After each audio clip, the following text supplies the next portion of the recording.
Ladies and gentlemen, hello, and welcome to a very special episode of Sherm in the Booth. My name is Sherm.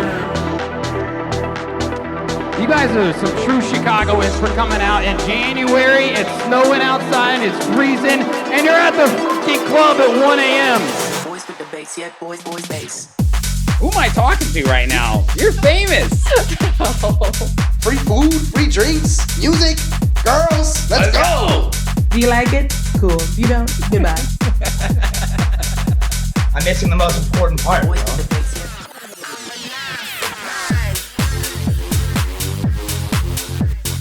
yeah. We should throw like a crazy bar mitzvah party. This is crazy. Send me stems. I finished it. What's up, guys? How's everyone doing? Just wait, you know it kicks in like 3 to 5 seconds afterward.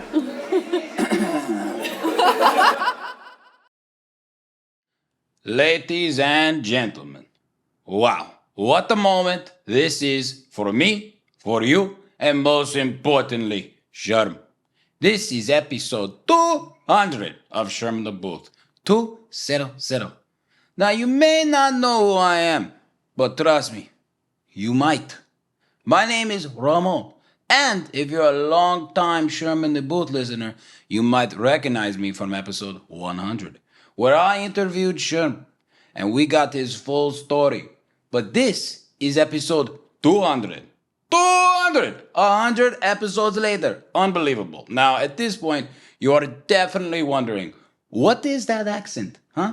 Is it a little Cubano? Maybe a little Tejas, right? South of the border? We're not sure. Maybe a little Russian here and there. But listen, that's the thing about Ramon. And that's why Sherm asked me to come here again today. Because I am everywhere. And I love Sherm. I love Sherm in the Booth. I'm the #1 fan. And it is an honor here today to ask him questions once again.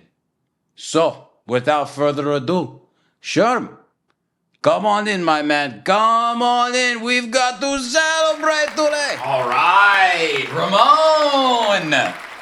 Look who it is. Wow. Episode 200. God, I'm so glad you're here, man. You look fantastic. How are you? I'm doing fantastic. Thank you so much for asking. Is that a new outfit? Ramon, do you have underwear on right now? Tell me the truth. Yes. I got a new watch, a new shirt, and new shoes, pants, underwear. I started wearing underwear. I did. You know how hard it gets where I'm from. Yeah, Ramon, hold on a sec. Where are you from, by the way? Well, I know. I'm not really sure where I'm from either, but hey, that's another story, another time. Sure, mate. Don't you go turn this around on me. You are being interviewed today. You got me? I got you, Ramon. I'm down. What do you got for me today, my man? Okay. I don't mean to be too serious, but let's take a moment. Cheers.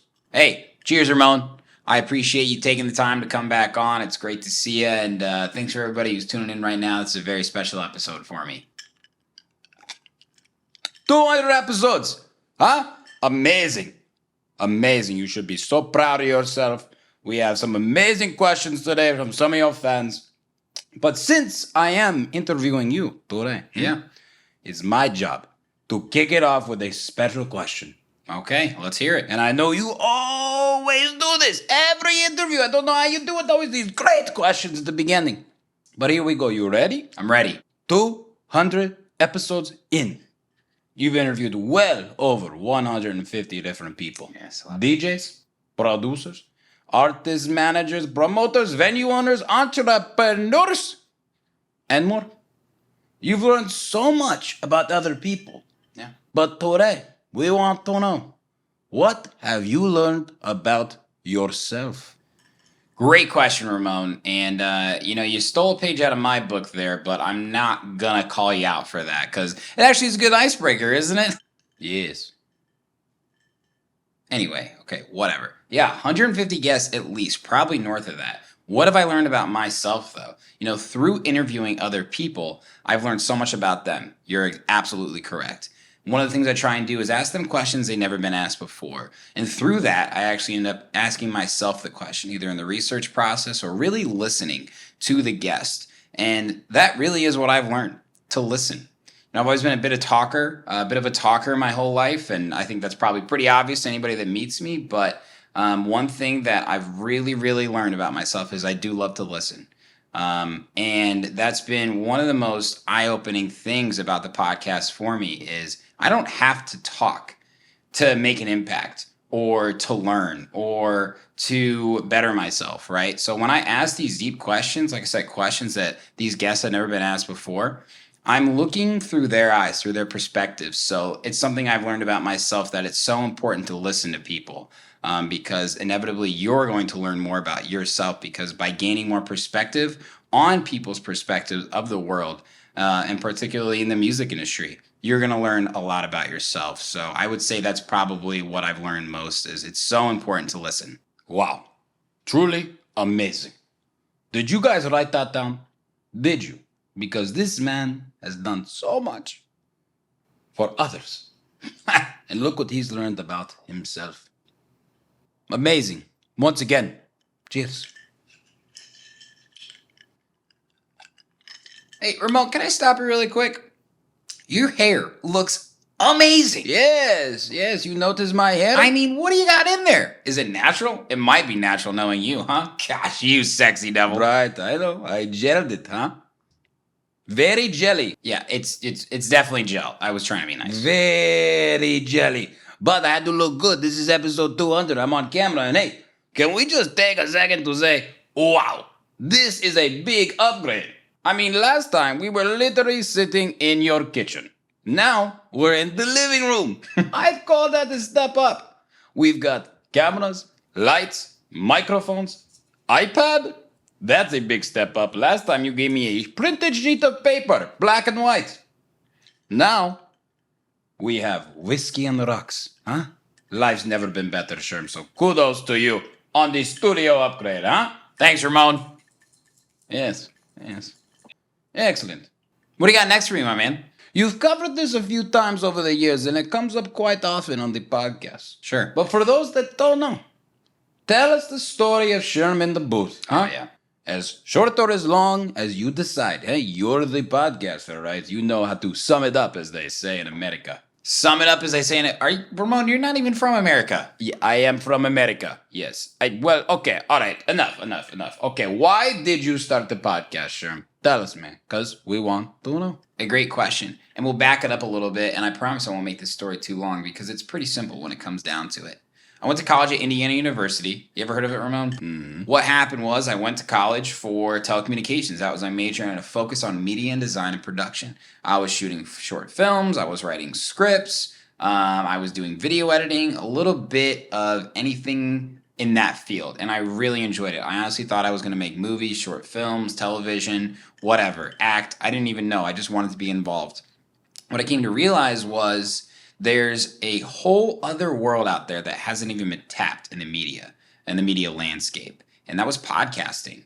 Podcasting is a relatively young industry. I think it's only about 20 years old, and in the grand scheme of things, that's so minute compared to the music industry, compared to the event industry, compared to basically any big business. Interesting. Yeah. So I was really intrigued because although there are millions of podcasts out there, at the same time, there's not a lot of a competition.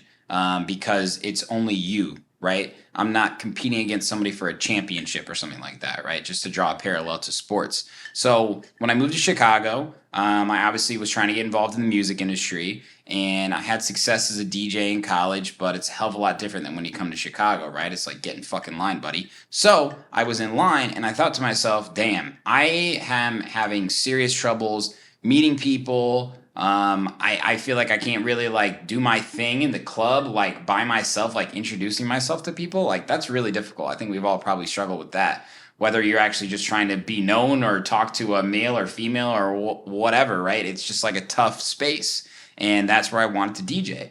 So I thought to myself, damn, I've wanted to do a podcast for a while. I'm not 100% sure what I want it to be about. But what if I just started interviewing people in the music industry? You know, just as a chance to actually meet them and get to know them and offer them something instead of me trying to get something from them, right? Like a gig or a connection, whatever it is. So that's why I started it. And I gave you the background because I had a lot of experience in actually putting together podcasts, right? Like editing actual audio files in Final Cut Pro. And I had experience in Logic and GarageBand and stuff like that. So it was pretty quick for me to figure it all out. And it was amazing for me. And here I am now. Obviously, the podcast has changed so much over the years, but that was why I started Sherm in the Booth. I really wanted to make genuine connections with people, and one-on-one conversations or smaller group private conversations is really my bread and butter. It's when you can get to know people the best, and like I said earlier, it's really when you can just gain perspectives on people's perspectives of life. So,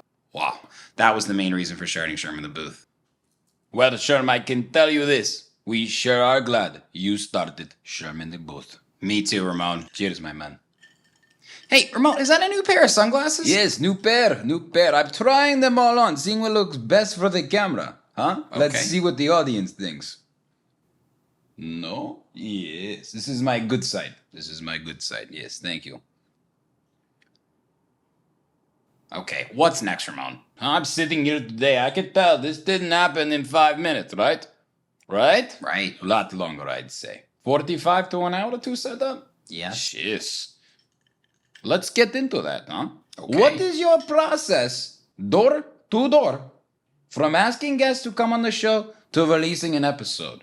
And let's do both remote and in person if you can, Sherm. We'd love to know the backstory of how you get an episode from 1 to 100. Great question, Ramon, and I'm definitely happy to explain this to anybody because it's now a well-oiled machine. It didn't used to be. It was pretty freaking creaky and very difficult and time-consuming. Not to say that the episodes don't take me a long time to put together, but I have a very linear process and I know what I have to do.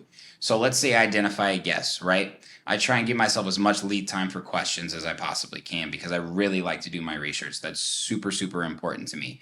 So depending on the guest, depending how big of a discography they have, depending on how long they've been in the game, whatever it might be, I like to give myself at least a month heads up if I can. Okay. And I'll back it up too. When it comes to identifying a guest, there are lots of different ways I go about this. It's my own podcast. So I want to talk to people with music that I like. I want to talk to people that I believe are making an impact in the industry. I want to talk to people that I believe are someone that the world needs to know, whatever it might be. So how I find those guests, a lot of time at this point, been in the game for about 7 years.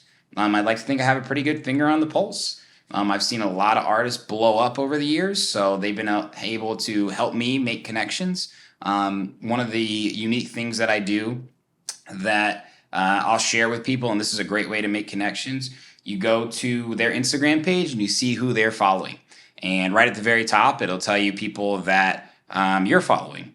And it is just an amazing feeling for me sometimes when I go to an artist that, is what I would consider to be out of reach, right? And I go to, let's just say Sid, for example. I go to Sid's page, right? And I'm like, all right, who do I know that Sid might know where it might be like, okay, like this guy has a podcast. He's had this person on before, right? I go to see who Sid's following. He's following, 10 people that I've had on the past, a few of them personal friends, stuff like that, right? If I feel like it's hard to get a hold of them, which a lot of these bigger guests are, then I will ask for a warm intro via Instagram, or if I can see if I can get an email. And I say, hey, I've had these people on the show before. I'd love to get your full story, so on and so forth. Let me know if you're interested, and I'll send you an email with some available dates.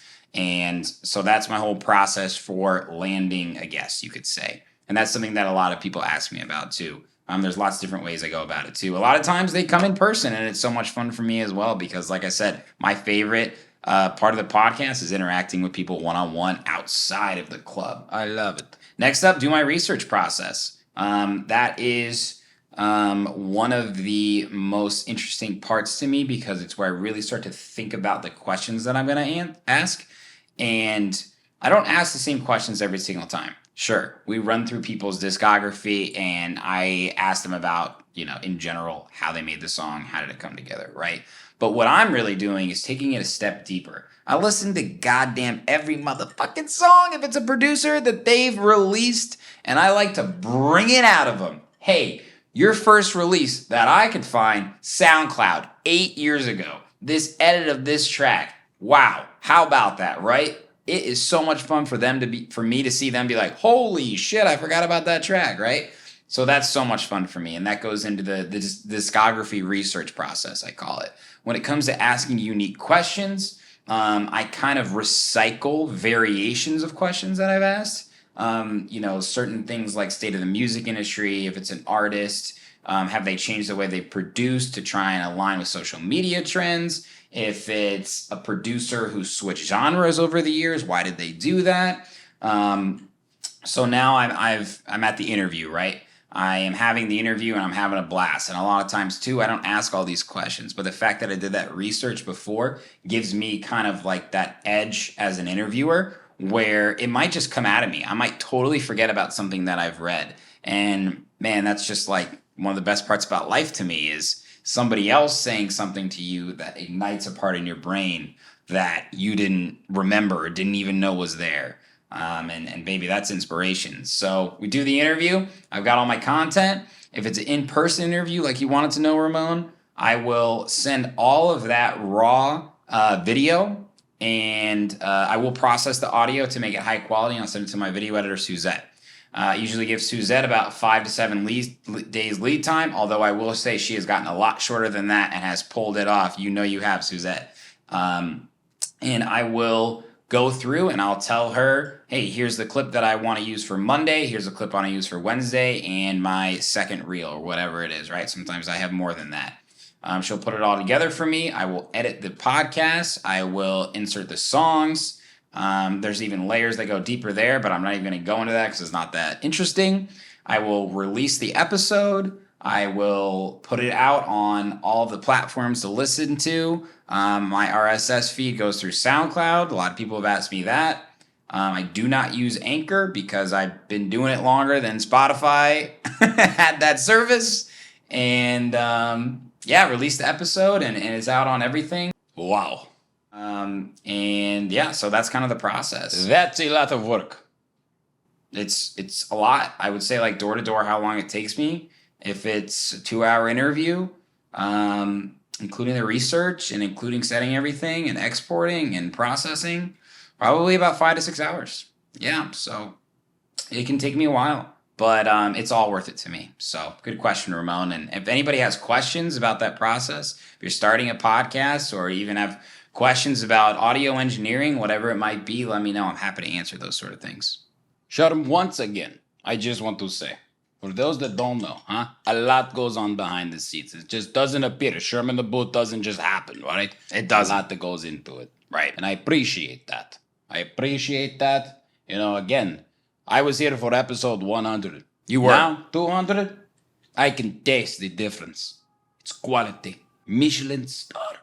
Nice. Michelin star quality. Okay. Cheers. Another cheers. Thanks, Ramon. So, Sherm. Chicago, huh? Is that excited? There's a lot of side. Does this happen often? Yes? During interviews? Yeah. Jeez. You live where? Downtown. The Loop?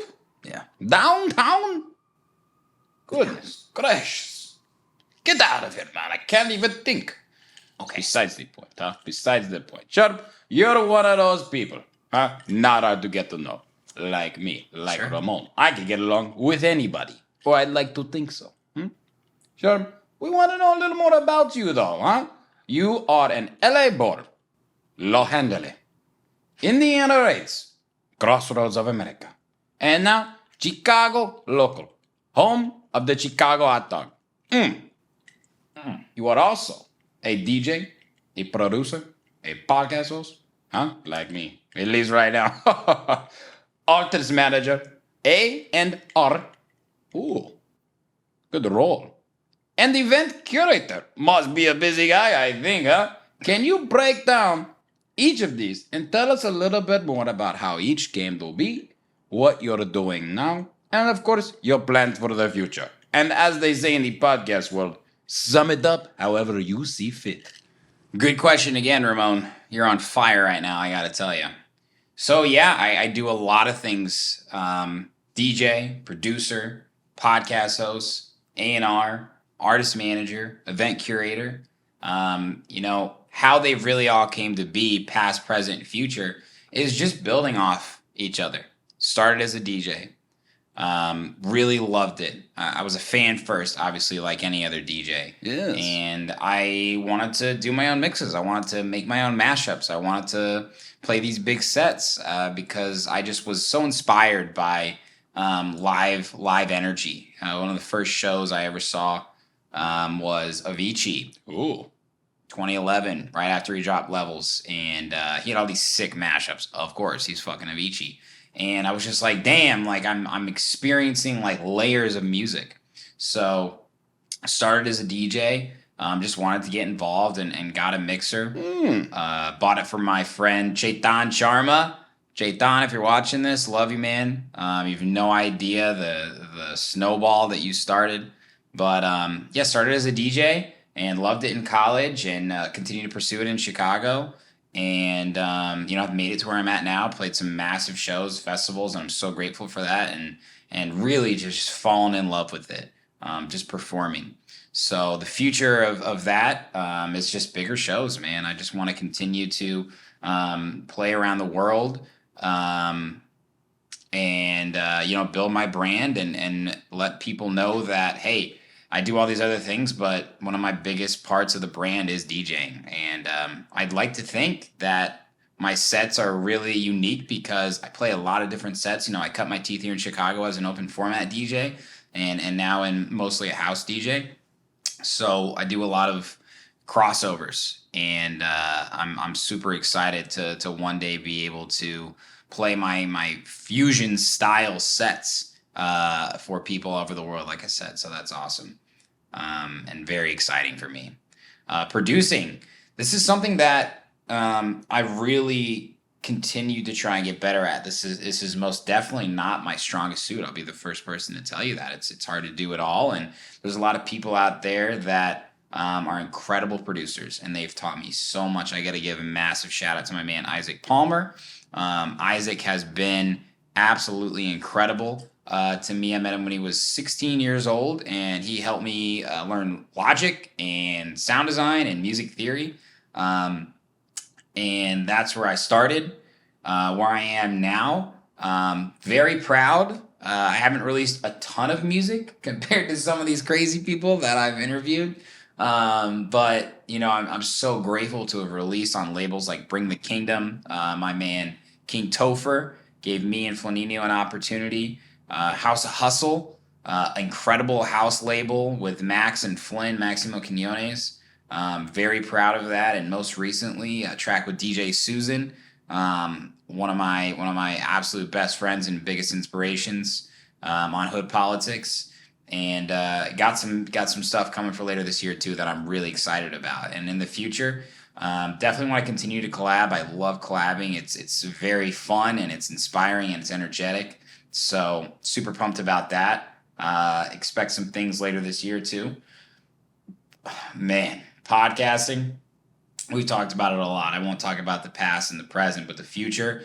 Bigger guests, live events, panels at festivals, cruises. No way. Like wherever the fuck there's a party, I want to be interviewing people. So that's definitely the growth for the future. A&R. That's more present. That started, not too long ago with the Hood Politics guys, but I want to continue to give artists an opportunity to release on a label like Hood Politics, no matter how big or small. And I really want to be that person who finds the next big thing, right? I'm not looking for anything specific when I'm listening to music. I'm just kind of waiting for that feeling. So it's really hard to say what the future holds for that, but I just know I'm super excited and I'm always going to be listening to every single motherfucking demo that we get. That's a fact. Unbelievable. For artist management, Flaninho, this is my guy. This is one of my closest friends. Been managing him for about 3 years now, which is crazy.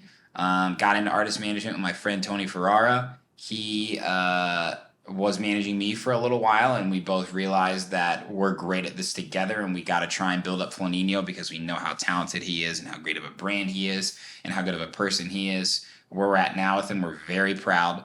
Got to give a shout out to our man Colton Bacher, who is his videographer and my videographer as well, has really helped build this story for the future. And let's just say the rest of this year is going to be fucking sick.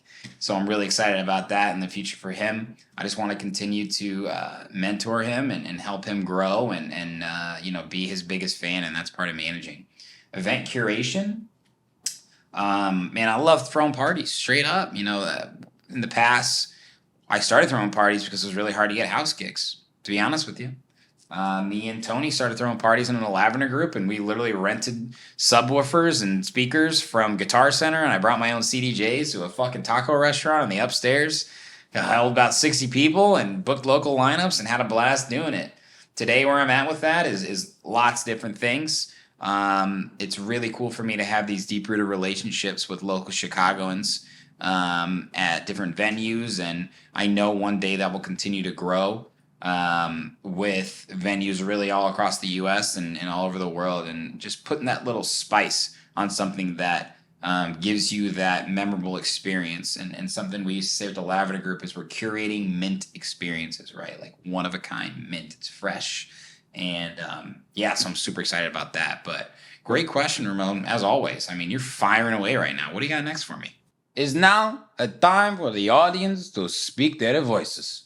We are very excited today to present a bunch of questions from your fans. Unbelievable. Good questions too. Very good. Some funny though. You ready to laugh? I've been laughing this whole time, but also acting serious. Yes. You're doing great, by the way, Sherm. 200 episodes in. I don't know how many times you've been interviewed, but this isn't my first time doing it. It's my second. You remember episode 100, right? It went very well. Best episode ever. Anyway, let's get into it right now. We've got a bunch of questions here. Very excited. The people want to know a lot about you, okay? So let's get into it. Firing from the hip here. First things first. A boy with a bag wants to know, what is your Taco Bell order? A boy with a bag, my man Sai. What up, Sai? Great question. What's my Taco Bell order? First off, back it up. Gotta give a shout out to my fiance, Maya Baker Olson. She is the queen of Taco Bell. She showed me how to order. I'm gonna hit you with this right now. Bang. Steak quesadilla. But, check it out. Double cheese, double meat. Let's get it poppin'. I'm not done yet, though. Cheesy gordita crunch. Hold up. Dorito Loco Taco. Get at me, Ramon. What you got? Delicious. Absolutely. We both know Taco Bell. It's its own type of Mexican, It's its own type. It's like Chipotle. It's not really Mexican, but it's something special. Okay. No, I don't eat Taco Bell. I don't. That's just disrespectful. But I respect you for doing it. Fine. Next up. Yori Music wants to know, what's the biggest thing you've learned from artists by interviewing them on Sherm in the Booth? Good question. Yori. Bennett, what up, brother? Great question. Biggest thing I've learned from interviewing artists on Sherm in the Booth. No matter what. Be unapologetically yourself. Always. Because your truth, your passion, your love for you and what you do will go the distance. Nothing else matters. And that's what people get on with, right? That's what people enjoy. They like to see someone who is themselves, right? That's not trying to be somebody else. And that's the fact that I've learned. And again, that's something to go back to one of the questions that I've learned about myself.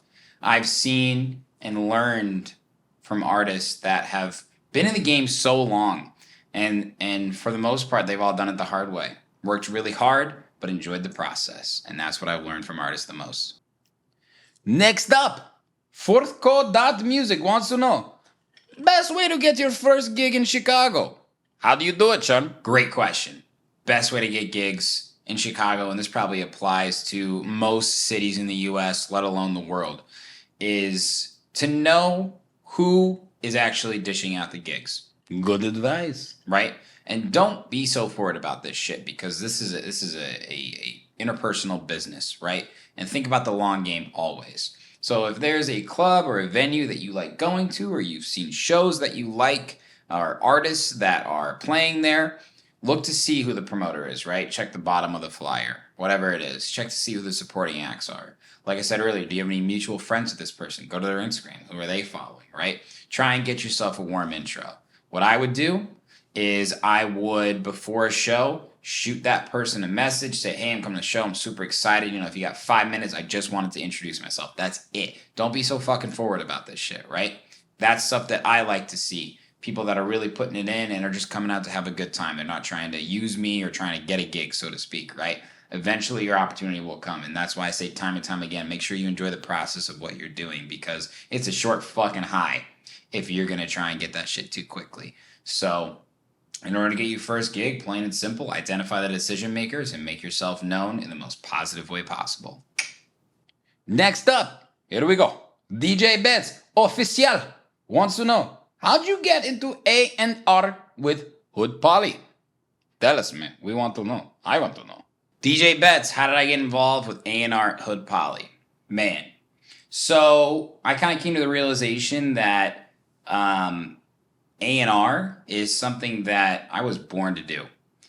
Through the podcast, I've done so much discovery. There's really no layers to who I want to have on the show, right? Like, I've had people with 50,000 followers on. I've had people with 500 followers on. I don't really care who you are, but if you're passionate about what you do and you're in this for the long haul, then I want to know you. I want to help you, because I'm trying to do that, right? And I have a lot of people to be thankful for, because I believe they've seen that in me. So with A&R specifically, right, this is a lot bigger than just reviewing demos, and I think that's something that I wish people knew as well. My friend Brett Bassick, who I had on the show, has been doing A&R and artist management for a long time, and I learned a lot from him when I interviewed him. It's so much more than that, right? Artist and repertoire is what it stands for. So you're doing discovery, right? You're doing publishing, you're doing demo reviews, you're doing brand building a little bit, right? Like, who is this artist and what are they trying to do? So with Hood Polly specifically, I saw that there was a role that really needed to be filled. DJ Susan and Nutty and More Than Friends are really, some of the main guys that are doing everything, but they need more people in order to help grow. So I approached them and said, hey, I'm super passionate about, finding new artists and giving them a chance to grow. And I'm a hard worker and I'm really organized, and you guys get a lot of demos. I don't know that process, but I'd love to help at least just listen to them, put the best ones in front of you. So that's kind of how it started. And obviously done a great job of that so far, and I take it very seriously, but I have a ton of fun with it. So now we're at a point where we're building out a team and just trying to take over as one of the people who really helps put the best music on the label possible, while also considering, the artist who's going to be getting that opportunity. So it's really exciting for me. Great question. Shout out to the Hood Politics Records gang. Next up, at Matt Harter, he asked 1, 2, 3, 4. He asked 5 questions. Okay, I'm gonna give you 2 of them. All right, here we go. What is your favorite set of all time that you've been to? Favorite set that I've ever been to?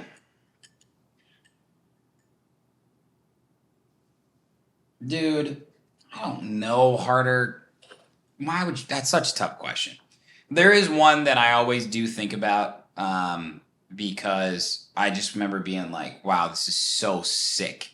And it was really in my younger days when it was a little more easy to impress. I'm not trying to say anything about this, but Diplo at Spring Awakening, like 2013, I think it was just like mind-blowing to me. It was a true Diplo set. He played everything. It was trap, it was rap, it was house, it was techno, it was big room. And I was just like, damn, can this guy control a crowd? Like, unbelievable. And all my friends going crazy. Everybody around was going crazy. And I just really always vividly remember that. I will give you guys a house and techno answer, though, of course. Loco Dice back-to-back the Martinez brothers at Movement.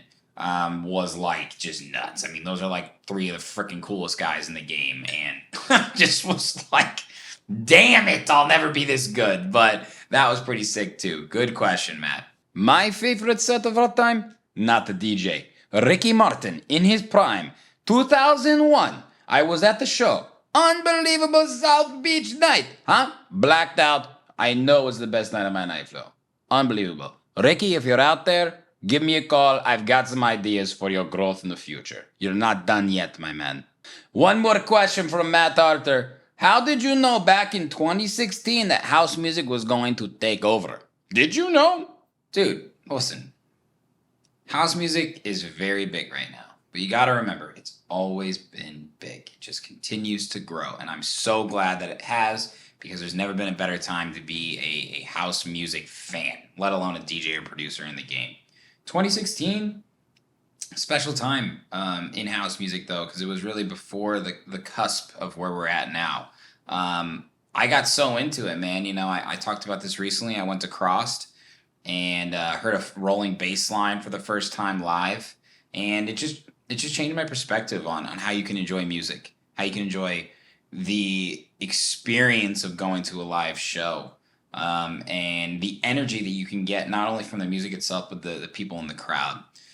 I just like wanted everybody else to experience that. So I started taking all my friends to house shows, and they quickly understood the same things. So, you know, I feel like I got lucky, honestly, Matt. I feel like I did, to really have become a big fan.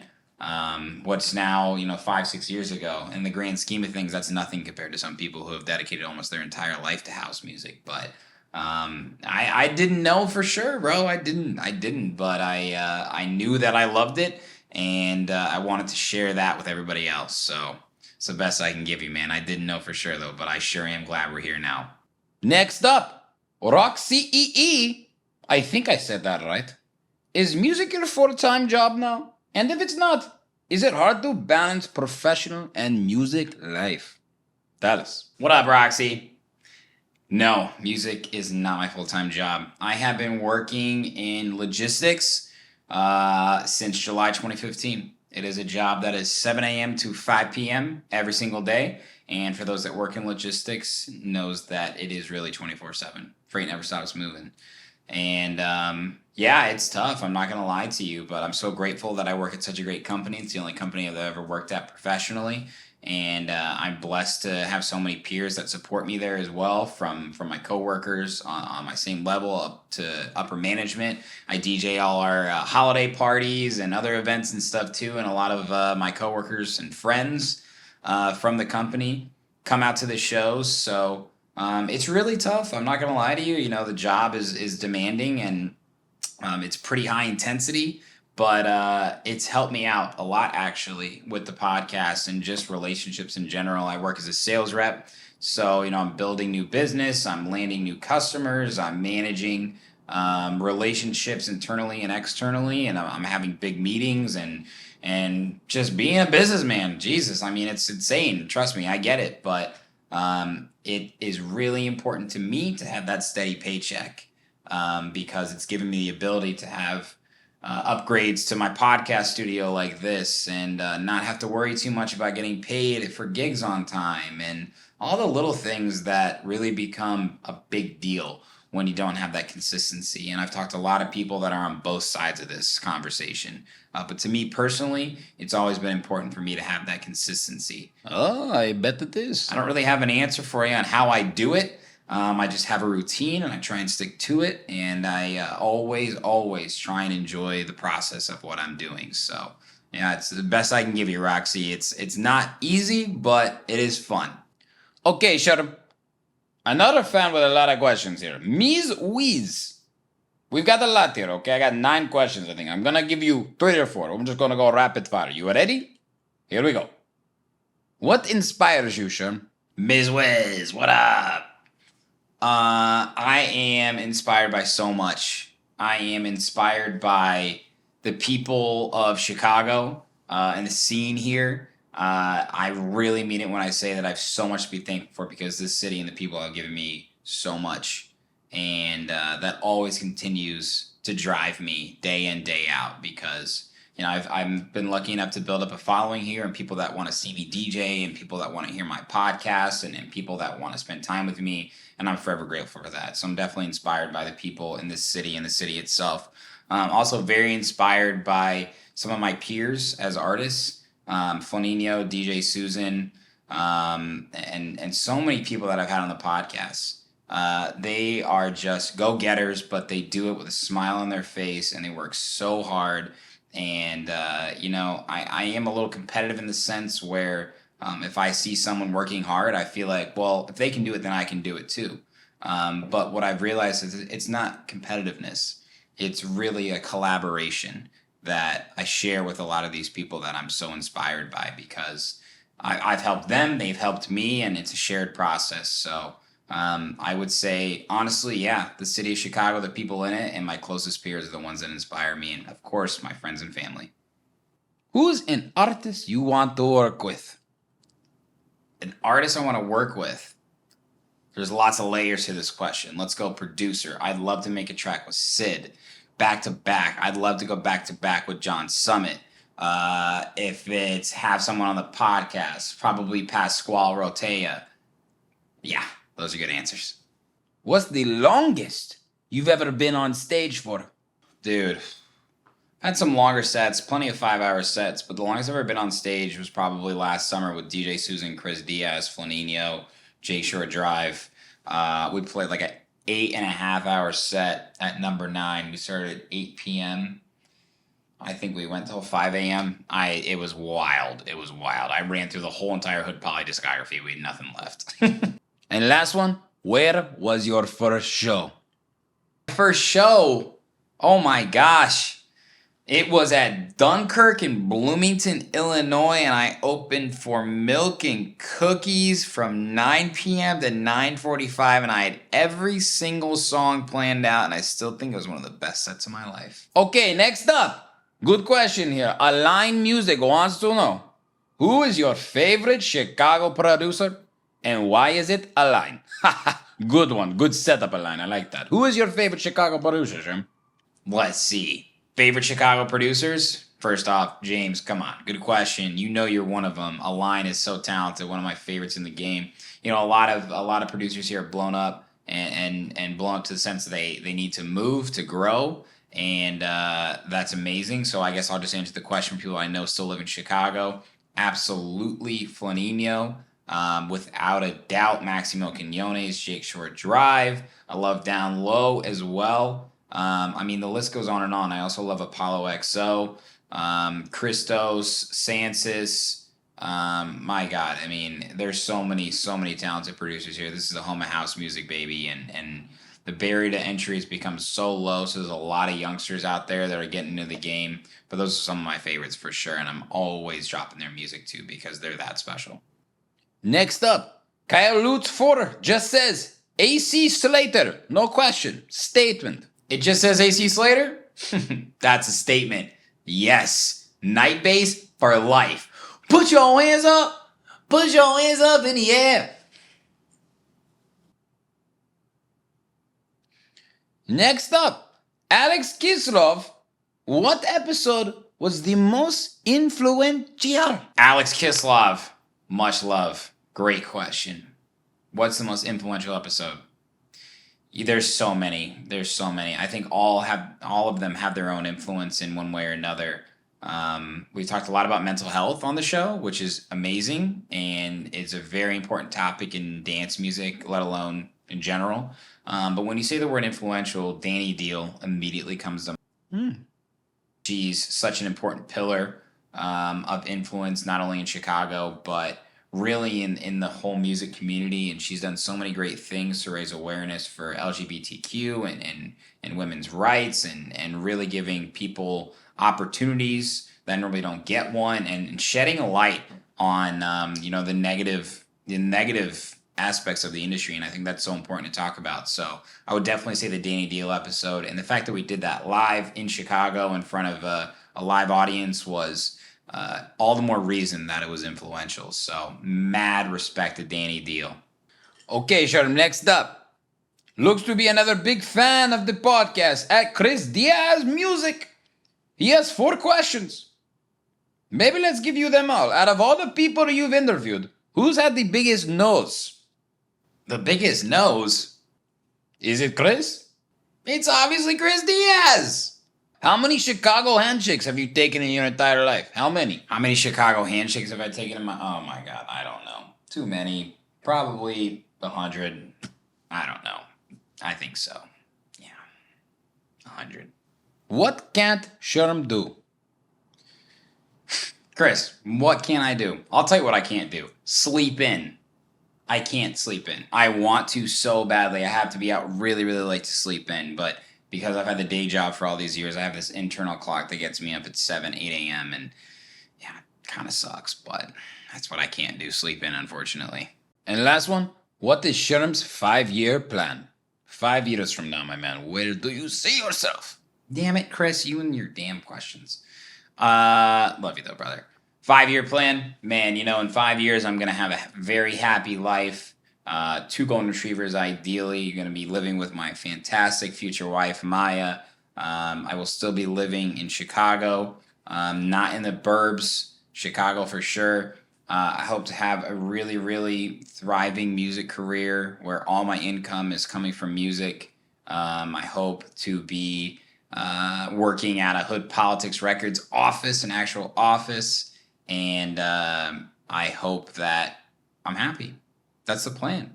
It's the plan. It's all hopes, though. You know, we try and do what we can in life. So that's what I'm looking for, though. Okay, before we move on, I do want to say, vision-wise, I can see pretty well. I can see pretty well out of these sunglasses, okay?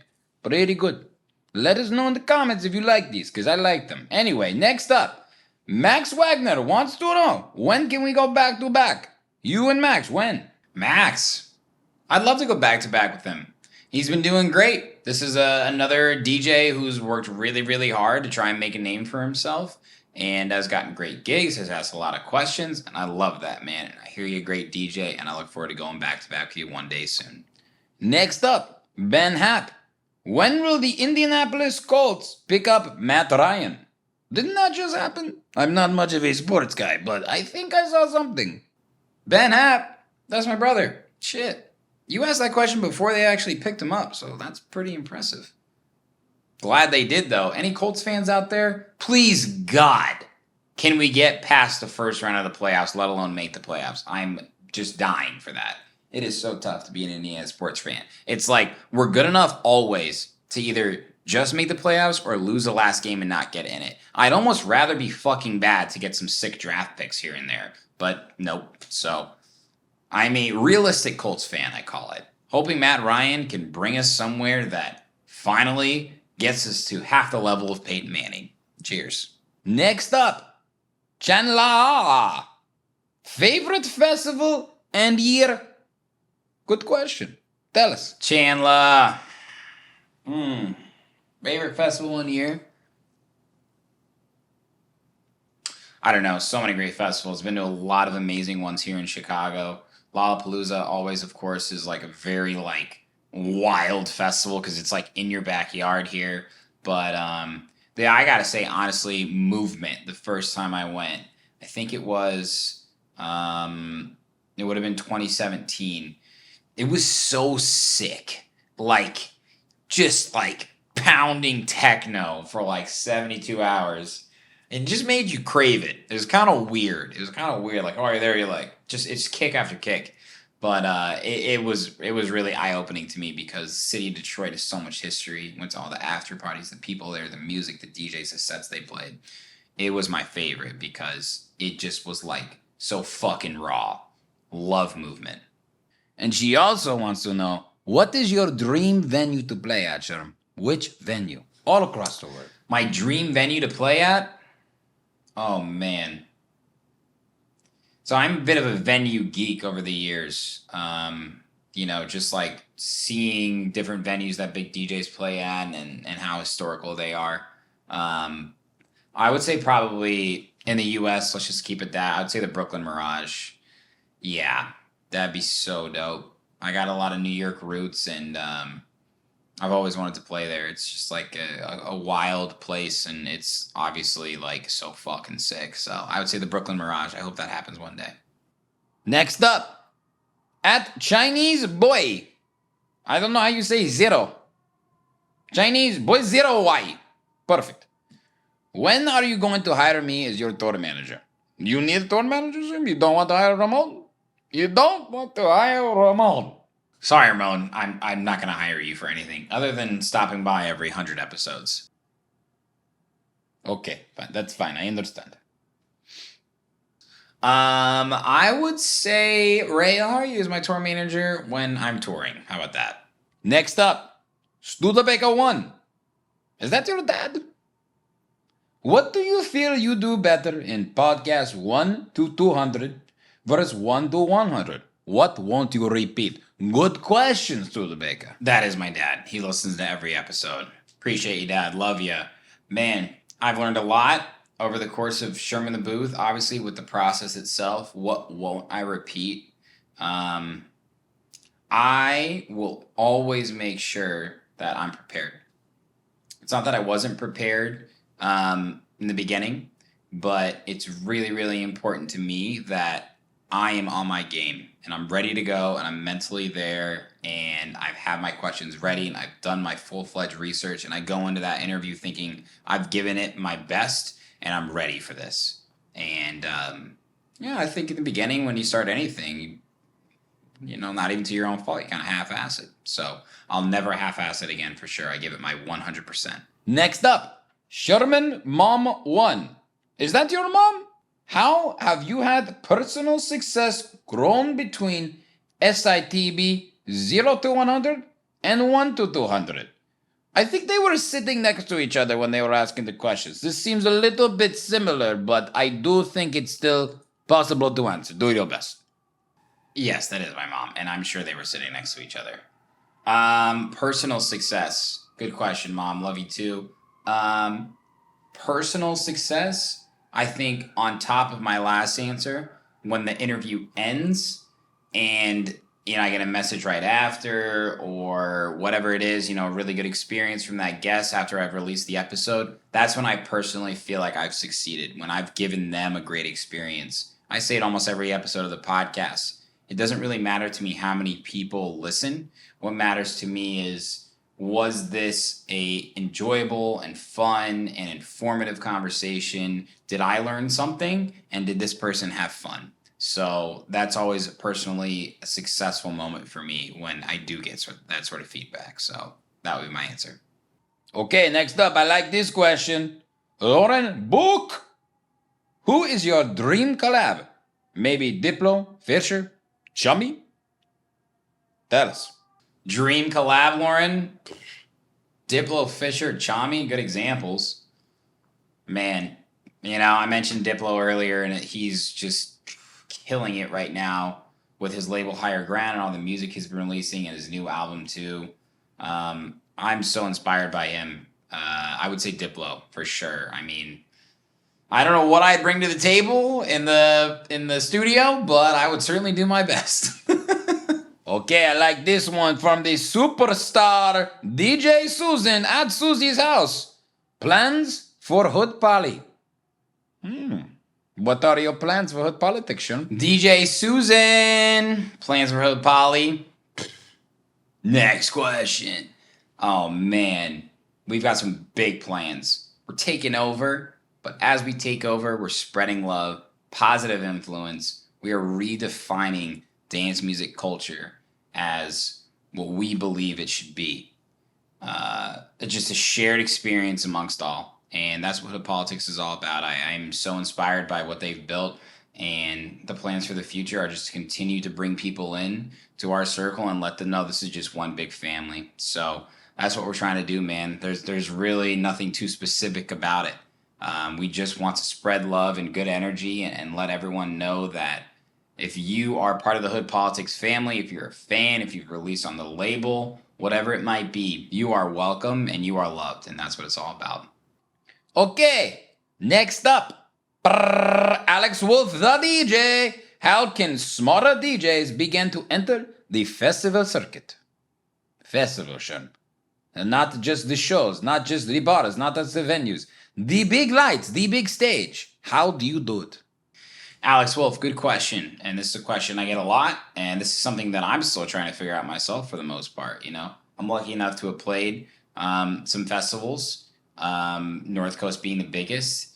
And how that happened was just earning my stripes. And if you live in a big city, there's likely a very big festival that you can play at. So like I said about getting your first gigs, identify the decision makers, make yourself known in a positive way, see how you can help them. And above all, have a great brand and make something unique about yourself. If you don't make music, are you a great DJ? And why are you a great DJ? And how have you put yourself out there? It's so important to be known in the world and in your local scene, especially too, on social media, on the internet, whatever it is. So I'd recommend that you make it impossible for people not to know you. And that's usually how you get yourself booked at festivals, because a festival is run by a company that's running a business. And a business needs to make money. And how do they make money? They sell tickets to their festival. So why are they going to book you? Because you're going to sell tickets. It's pretty simple when it comes down to brass tacks like that. But that would be my recommendation, my man.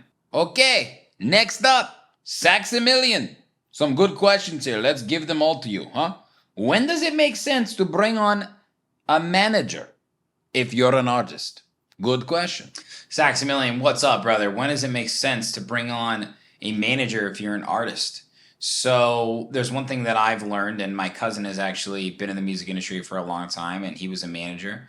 And he told me a manager is defined by having something to manage, right? If I'm an artist and I want a manager because I think it'll help me get gigs, that's not a manager. You need to be doing that yourself, and also that's an agent. A manager manages a tour. A manager manages an album release. A manager manages your social media. You have to be the one creating those opportunities. Manager needs to make money too, right? They're not just going to do this for no reason. There are certainly people out there that, might want to help you out and things like that, but are they an official manager? Maybe not. So when you know you need a manager is when you need help managing something, right? Like managing the podcast, managing your releases of any sort, right? So that would be my answer to you, is when you feel like there's something that you want to focus on but don't have the ability to manage it anymore. So that'd be the most simple answer for you. This one, A&R Hood Politics related. How do you decide what tracks to sign on Hood Poly? Any key criteria? There's a lot. I'll be honest with you. And I probably should make a separate video about this, and I'm going to. I'm looking for quality production. I'm looking for a little bit of personality in your email. I'm looking for a unique track, something that's not like the rest. And I want it to be obvious that you care about releasing on Hood Politics. If it's a little thing like the cover art is our logo. Like I said, if it's a little bit of an email talking about why you want to release on Hood Politics, that matters to me. And I know that matters to the rest of the team too. So when it comes to the actual overarching aspect of your track, I want it to be impactful to you if you're going to release on our label, because we're the platform, right? We're giving you a lot. So not only do we want good music that you're giving us, but we want really you to care about releasing on our label and not us just be a vehicle for that. So that'd be my best piece of advice for any people out there that are trying to release on labels. And that goes into a lot of my other answers too. Develop those relationships with the people that are making those decisions, and make a good track. Last one, and I want to know this too. Who does your beard lineup? Who does it? You always looking so good. I know, it's always looking so good, right? My man Jose Luis at Van Buren Gentlemen's Salon. And ladies and gentlemen, could I sell this all day long? This is the fact. I've been going to Jose Luis for 6 years now, every 2 weeks. This guy knows me better than 99% of people. He is amazing. I don't know where I'd be in life without him, honestly. And I really mean that. He's just helped me with my self-confidence and helped me with my beard and my hair and my fucking neck hair and shit. Ridiculous. But Jose Luis is the man. And for sure. I would say you got to take care of your look if you want to feel good. He always says, you look good, you feel good. And that's a fact. Well, I'm going to need to go to Jose Luis then. Next one. from a local superstar, Zoe Glass. How can we elevate local DJs from our scene to the national stage? Love that question. Zoe Glass, Seamus, one of my favorite locals here, and that's such a great question. How do we elevate our local scene here to get them on the national stage? And it's sort of an answer that I had earlier. The city of Chicago has given me so much, and I know a lot of DJs here that kind of take it for granted. This is the home of house music. This is one of the biggest cities in the world. And when you tell people you're a Chicago DJ or a Chicago house DJ that are not from Chicago, they are astounded, right? So it's so important that you build up your following here and really connect with your fans on a local level, because they are the ones who are going to get you to that national level. And in turn, you're going to get the respect from other locals here that have been doing it longer than you. That's a guarantee, right? Because this isn't easy. And a lot of people have been working for years to try and get opportunities, not only on the local level, but on the national level. And Seamus is someone that I have so much respect for. He's thrown his own events. He's built up his following here, and he has so much demand for him to play. That's how he's going to get to the national level. So I answered that question for him specifically. He knows I'm his biggest fan, but that goes really across the city, in most cities, I would say. If you want to get from a local to a national level, you got to be the man in your city. And how do you be the man in your city? You've earned the respect of your peers and the fans. So, I hope to one day be one of the lucky people who have worked hard enough to get on the national level. But right now, I'm enjoying the shit out of making my mark in Chicago. So that would be my answer for you, my friend. I'm going back to these. I like these sunglasses a little bit more. Not 100%, but 92%. So let me know in the comments if you like these too. Here we go. Next up, Local Singles Official. What gave you the idea to start Sherm in the Booth? What idea? Local Singles, my boys. What gave me the idea to start Sherm in the Booth? Kind of answered it earlier, but it was really hard for me to make myself known in the industry. And the best way to get to know people is not at the club. Believe it or not, it's one-on-one conversations. So I started the podcast so that I can meet people locally in the industry, not to get gigs, not to get anything, but really just to understand the process and learn more about why people are involved in the industry. Because I was brand new, right? Like, people I was interviewing have been in the industry for 5 years, if not more. Why are they still in it? What do they like about it? What do they not like about it? So I wanted to learn, and that's why I started Sherm in the Booth. They have a follow-up question. Those local singles guys, both rip mustaches, yeah? I'll answer that one. Yeah. Cheers, boys. Cheers. Next up, longtime fan, DWiley21. This is a good one. If you have a case of beer and a fifth of alcohol, Jesus Christ, you're getting fucked up. What DJ could you see for 10 hours straight? First off, no way you could party for 10 hours straight with that much alcohol. But we want to know, is there one that you could? Dean, as long as you're there with me doing this, bro. 10-hour set. Chris Lake. Yeah. Chris Lake for sure. Seen him many times in different types of venues. He always rips it. He could do a 10-hour set that would go up, down, up, down, up, down, up, down, up, down, and I would be entertained the whole time. And I'd be having fun too. So, fuck it. I'll do it. Hey, let's do that. Is that possible, Dean? Okay, this one's good too. John Alfaro. How the fuck do you got a day job, do hood poly, make music, and Sherm in the booth? Do you sleep? Do you sleep, Sherm? Good question, John. I do sleep. I get my sleep. Like I said, I can't sleep in though. I just do it, man. Like I said, I have a routine. I go to my day job every day. I have my plans for after work. Where I really actually get a lot of my stress relief is I cook dinner, put my phone away.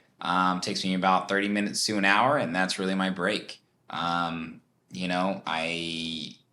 don't watch a ton of TV shows. I love TV and movies and stuff, but I usually do that when I'm with my fiance, and have some free time, but you got to get in a routine, man. Anybody can do this. Honestly, you just have to be super committed, and you have to follow through, and you have to know that there's going to be some times when you don't want to do it, but you have to treat it like a job. So, push through and always get your sleep too, bro. Come on. You got to get your sleep. People that don't, you crazy. The West Burger up next. Heard this guy's a good guy. How we gonna get this thing to the next galaxy? What is that in reference to? What the hell? How are we gonna get what to the next galaxy? Wes is a good guy. Love you, brother. Jeez. How are we gonna get to the next galaxy? He's talking about Hood Poly.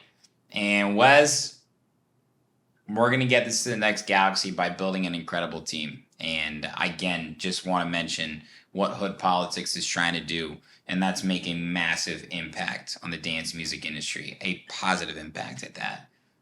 So we're going to get this thing in the next galaxy by continuing to build this team and hopefully building a dedicated following that grows with us, because we're so committed to the culture, and that's what it's all about to us. So we just got to keep building this team, brother. I'm glad I'm with you, though.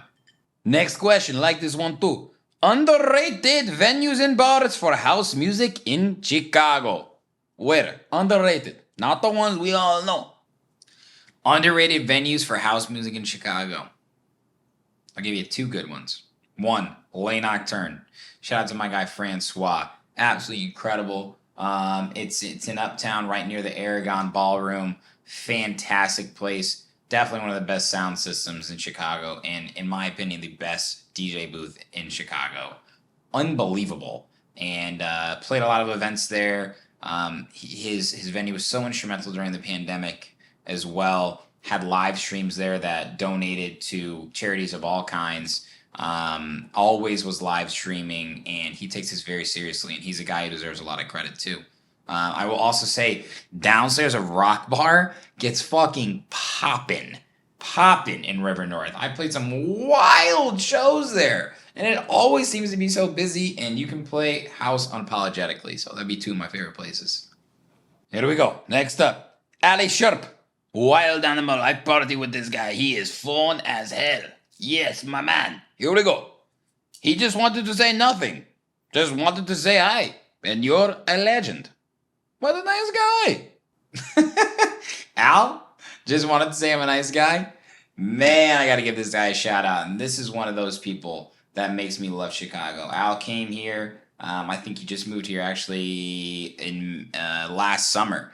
And has just come in and been welcomed by the house community for all the best reasons, because he's truly a person that comes from just a love of community and music, and man, this guy loves to party too, and he's so much fun. So, dude, mad love, brother. Thank you for saying that. I appreciate that so much. I'm so glad that we've met and become good friends. And Sherm, the last question we have here from your audience. Ace Bandit wants to know, what was your first show? And I know you answered this already. How about this? What was your first big show where you were like, okay, things are going in the right direction?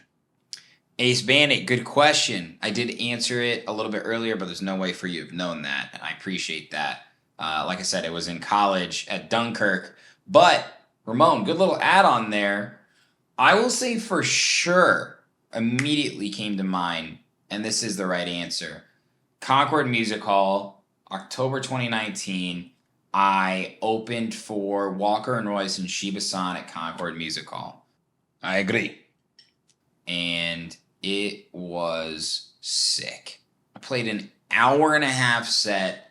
It was sold out. The crowd was wild. I got to play true house. I didn't have to worry about what to play. I got to just do my thing, and I loved it. And I remember just being like, this is a great venue to play at. This is where you want to play. And it was kind of like a boiler room style too. So I was like up on this platform in the middle.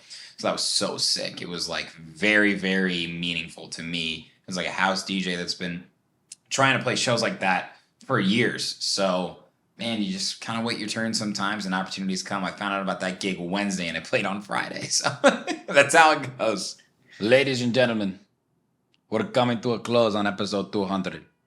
And I got to say, this is the biggest guest yet. We've had massive guests on Sherm in the Booth. but there is none bigger than the man himself, Sherm. And I know there's a lot of people out there that agree with me.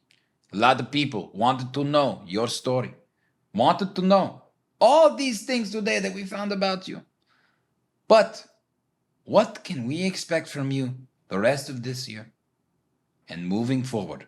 Because we want to know. What's next for me? Man, I don't know. I'm just going to continue to do my thing and enjoy it along the way. I'm doing so many different things right now, and we'll see which one ends up working out the best, but I just know I'm having a blast doing it. Hood Poly, DJing, producing, Sherm in the booth, event curation. I don't see why they can't all continue to move forward at the same pace, and I just know that I'm really excited for the future. Personal life is just better than ever. Getting married later this year, and I'm so grateful for that, to have a partner like Maya and have such a supportive family and close group of friends. So just feeling more grateful every single day, honestly, Ramon. So that's the plan for the future, is just continue to appreciate life and enjoy every moment, my man. Unbelievable. This man, his story, his passion, his drive. He will go the distance. And Ramon will be there to shake his hand on the last day of his life. Because Ramon lives forever. I'm not trying to steal his spotlight. I know. It was a little too much. This is about Sherm, not Ramon. Sherm, any last words? Ramon, thank you so much for being a great interviewer as always. I have so many questions about who you are and why we look alike and why we sound alike and where are you from, but that's besides the point. To all of my fans, followers, and friends out there, I love you so much. I cannot begin to tell you how much your support means to me. When I started this podcast on my first episode, I did write it out as episode 001 because I knew that I was going to be into the hundreds with this shit. And I have no plans on stopping. But the only reason I haven't stopped is because of the undying support from few to many. And there's just no words to describe how thankful and grateful I am. So I just want to take this moment to say, for everybody that supported me, big and small, it means so much. And I'm going to continue to do what I aimed to do when I started this, and that's to make a positive impact. And that's always going to be my message. So I want everybody to know that my door is always open. I'm here to help anybody grow, ask questions, learn, whatever it is, because I wouldn't be where I am right now without the others that have helped me too. So to Sherm in the booth, man, 200 episodes. We did it. This is amazing. Thank you so much. I really appreciate it. Much love. And let's keep going. Yeah. Cheers. Thank you all. Man, do I love Sherm in the booth. Oh, hey, I think you do too. Hope you enjoyed that piece of content. If you're looking for more, make sure to go to my YouTube channel and hit that subscribe button and turn on all notifications so you don't miss any upcoming Sherm in the Booth interviews, live sets, new music, exclusive artist interviews, Sherm's Word, sub-pack reviews, and more. This is your one-stop shop for everything entertainment. Cheers.